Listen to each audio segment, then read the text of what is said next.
म्हणजे तो उद्या जर तो शेत सारा भरला नाही तर तो जमीनदाराचा तो उद्या शेत मजूर होणार, म्हणजे त्याच्या ताब्यात काहीच राहणार नाही. आणि अशा पद्धतीनं तो सगळीकडे फिरत होता पैशासाठी, पण त्याला कोणीही मदत केली नाही. त्याच्या आता ते डोळ्यासमोर आलं की आपण आज जमीनदार आहोत पण उद्या आपण शेत मजूर होणार आहोत. परंतु एक त्याच्या डोक्यात आलं की एक गणुमार नावाचा व्यक्ती आहे, तर ते गणुमार म्हणजे मेंढ्या शेळ्या चालत होते आणि त्याच्यात एका वावरामध्ये ते मेंढ्या घेऊन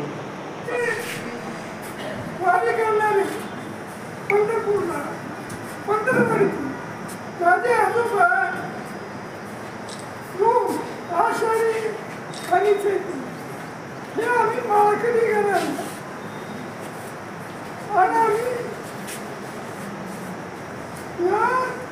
या महापुरुषांनी सांगितलं पंढरपूरला आलात होय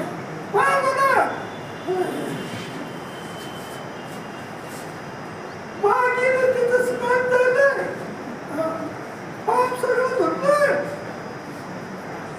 नाही म्हणून बघा आला कसं देव तिथं झालं. माझी शाळा मारली, कॉलेज मारली आणि ठीक आहे या सगळं काम करायचं.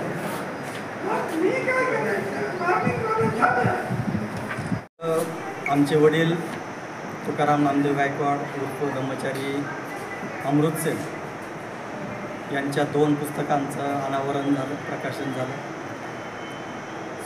साधारणतः 85 वर्षापूर्वीचा जो इतिहास होता निजामाच्या काळातला, आणि त्या काळामध्ये जे बाबासाहेबांनी शिक्षण हे वाघिणीचं दूध आहे असं आपल्या लोकांना संदेश दिला होता, त्या शिक्षणाला अतिशय महत्त्वाचं स्थान देऊन आमच्या वडिलांच्या आजोबांनी शिका, संघटित आणि संघर्ष करा हा जो अतिशय मोठा मूलगामी महामंत्र दिला होता बाबासाहेबांनी, त्याच्याशी एकनिष्ठ राहून आमच्या वडिलांच्या आजोबांनी आमच्या वडिलांना शिकवलं. पहिलीपासून तर अगदी 4थीपर्यंत हा ग्रामीण भाग, आणि नंतर 5वी ते 7वी उमरग्यामध्ये, आणि पुढे 8वी ते 10वीपर्यंत उस्मानाबाद, आणि 10वी नंतर बाबासाहेबांनी जे काही औरंगाबाद मिलींची स्थापना केली होती त्यावेळेस बांधकाम सुरू होतं. असा हा सगळा शिक्षणाचा प्रवास आमच्या वडिलांनी केला, आणि तो सगळा प्रवास 2 पुस्तकामध्ये त्यांनी लिहिलेला आहे. पहिलं जे त्यांचं आत्मकथन आहे ते 2008मध्ये प्रकाशित केलेलं होतं, बाबासाहेबांच्या सहवासातील 75 दिवस, आणि आज 92व्या वर्षी त्यांनी जे शिक्षण घेतलं, बाबासाहेबांचा मूलमंत्र त्यांनी जो जपून ठेवला होता तो शाळा शोध वाघिणीच्या दुधाचा, हे पहिलं आत्मकथन अर्थानं, आणि दुसरा भाग बाबासाहेबांच्या सहवासातला, असे 2 पुस्तकं आज प्रकाशित झालेले आहेत. तर आम्हाला आनंद वाटतो की आमचा सगळा गायकवाड परिवार हा आमच्या वडिलांच्या त्या शिक्षणामुळं अतिशय मोठा समृद्ध झाला. सगळे आम्ही सुशिक्षित झालो, उच्च पदस्थ आम्ही नोकरीला लागलो, आणि बाबासाहेबांनी जो स्वाभिमान शिकवला, बाबासाहेबांनी जे अतिशय मोठा सदाचार शिकवला, हा सगळा आमच्या पाठीशी आहे. आणि बाबासाहेबांनी आमच्या वडिलाच्या मार्फत आम्हाला जे काही वडिलांनी आम्हाला सांगितलं या सगळ्यांचा या पुस्तकामध्ये समावेश झालेला आहे. बाबासाहेबांनी जे कष्ट घेतले आणि त्यांच्या नंतरच्या येणाऱ्या पिढीने, हा जो पुस्तकाचा कालावधी आहे तो साधारणतः 1940 ते 1954 असा अतिशय मोठा प्रदीर्घ या पुस्तकामध्ये इतिहास आहे. आणि पूर्व मराठवाड्याच्या चळवळीचा विशेषतः त्याच्यामध्ये आपण पाहतो की स्वातंत्र्याच्या पूर्वीचा काळ त्याच्यामध्ये व्यक्त केलेला आहे. निजामाचं सरकार रजाकार आहे, पोलीस ॲक्शन आहे, त्या काळामध्ये ज्या काही हिंदू मुसलमान दंगली झाल्या त्याचा इतिहास आहे, गांधीची हत्या झाली त्यांचा इतिहास त्याच्यामध्ये मांडलेला आहे. आणि औरंगाबाद शहर तत्कालिक काळामध्ये 1952मध्ये कशा प्रकारचं होतं, छावणी कशी होती, कर्णपुरा कसा होता, पद्मपुरा कसा होता, उस्मानपुरा कसा होता, शहागंज कसं होतं, गुलमंडी, औरंगपुरा, हा सगळा इतिहास आमच्या वडिलांनी त्या पुस्तकामध्ये लिहिलेला आहे. हे पुस्तक लिहिलं, त्याचा कार्यकाळ तुम्ही बघितला, तर तर हे पुस्तक किती दिवसामध्ये लिहून झालं आणि वडिलांनी कसं लिहिलं ते हां. त्याचा अनुभव वगैरे? तर साधारणतः त्यांना 2 वर्ष त्यांना लिहिण्यामध्ये लागले ते आणि मला ते प्रकाशित करण्यामध्ये 2 वर्ष लागले. म्हणजे साधारणतः 4 वर्षाचा कालावधी हा सगळा. कारण प्रकाशनला त्याचं प्रूफ रिडिंग करणं, DTP करणं त्याच्यात जरासा वेळ गेला. तर 500 पानाचं ते पुस्तक आहे आणि दुसरं 250 पानाचंच म्हणजे 750 पानाचं ते करेक्शन करणं, तो DTP साठा पूर्ण करणं असा सगळा तो भाग आहे. या पुस्तकाला प्रस्तावना कोणाची आहे? हां. तर शाळा शोध वाघिणीच्या दुधाचा याची जी प्रस्तावना आहे ती ख्यातनाम कथाकार साहित्यिक आणि माजी शिक्षणाधिकारी योगीराज वाघमारे सोलापूरला ते सध्या राहतात, त्यांची प्रस्तावना आहे आणि अतिशय सुरेख त्यांनी प्रस्तावना लिहिली. त्यांनी पुस्तकाच्या पाठीमागं आपण ते छापलेलं आहे की आतापर्यंत जे दलित साहित्य झालं विशेषतः मराठवाड्याच्या या भूमीमध्ये त्याच्यामध्ये सगळ्यात पहिलं हे दलित साहित्यामध्ये ते पुस्तकाचा समावेश करावा लागेल.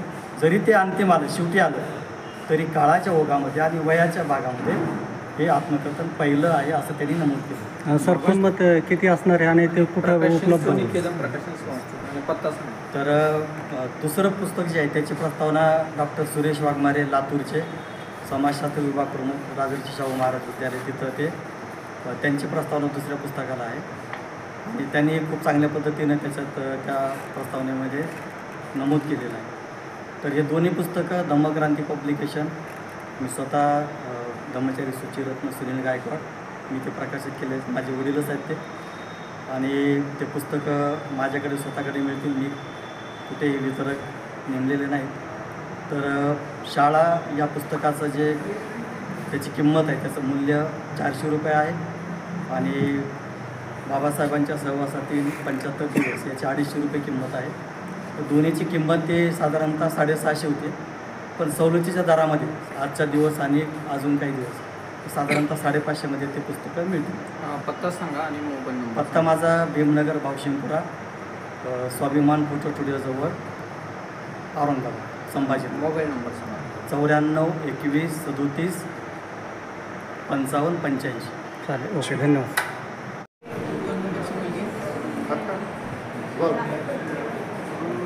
माझ्या वडिलांचं आज जे पुस्तक प्रकाशित झालेलं आहे शाळा शोध वाघिणीच्या दुधाचा, हे खरोखरच अतिशय मार्मिक असं पुस्तक आहे. 5 पिढ्यापूर्वीचं, आता आमची 6वी पिढी आहे, 5 पिढ्यापूर्वीचं कथन त्यामध्ये करण्यात आलेलं आहे. म्हणजे माझ्या वडिलांचे आजोबा या काळापासूनचा जो त्यांनी प्रवास केलेला आहे शिक्षणाच्या संदर्भात असेल किंवा आणखी कुठल्या जगण्याच्या प्रवासामध्ये त्यांनी जे प्रत्यक्ष अनुभव घेतले त्याचं सत्यकथन या आत्मकथनामध्ये झालेलं आहे. या आत्मकथनाच्या कथनातून शिक्षण घेण्यासाठी पूर्वीच्या काळामध्ये कसा फक्त प्रवास करावा लागायचा याचं म्हणजे एक जिवंत उदाहरण जे त्यांनी स्वतः अनुभवलेलं आहे याचं सत्यकथन त्यामध्ये आहे. आत्ताच्या पिढीला खरोखरच एक प्रबोधनात्मक पुस्तक आहे. जे कोणी तरुण वयातली विद्यार्थी पुस्तक वाचतील नक्कीच त्यांना या पुस्तकातून एक प्रेरणा मिळणार आहे. पूर्वीच्या काळामध्ये जसं बाबासाहेबांनी शिक्षण घेण्यासाठी अतोनात कष्ट घेतले, अतोनात अपमान सहन केले, त्यानंतरची दुसरी पिढी, या दुसरी पिढीने जे शिक्षण घेतलेलं आहे बाबासाहेबांच्या नंतर या पिढीला देखील मनावर तेवढं शिक्षण घेण्यासाठी झालेलं नाही. खूप खडतर प्रवास करून शिक्षण घेतलेलं आहे आणि त्यातून यशस्वी झालेले आहेत. भावी पिढींसाठी खरोखरच प्रेरणा देणारे पुस्तक आहे. अवश्य सगळ्यांनी वाचावं. त्यामध्ये त्यांच्या मराठी भाषांमध्ये देखील खूप मोठी भर पडणार आहे. पुस्तक या मराठी शब्द ज्या काळात पूर्वी 200 वर्षापूर्वी शब्द वापरले जायचे त्या मराठी भाषेचं एक भंडार त्या पुस्तकातून मिळणार आहे. तर मी सगळ्या तरुणाईला आव्हान करेल की नक्कीच तुम्ही हे पुस्तक वाचा, जेणेकरून तुमच्या ज्ञानामध्ये भरपूर भर पडणार आहे. आपलं नाव आणि पत्ता सांगा. पुस्तक माझं नाव जयश्री भोगले, मी संगीता कॉलेजमध्ये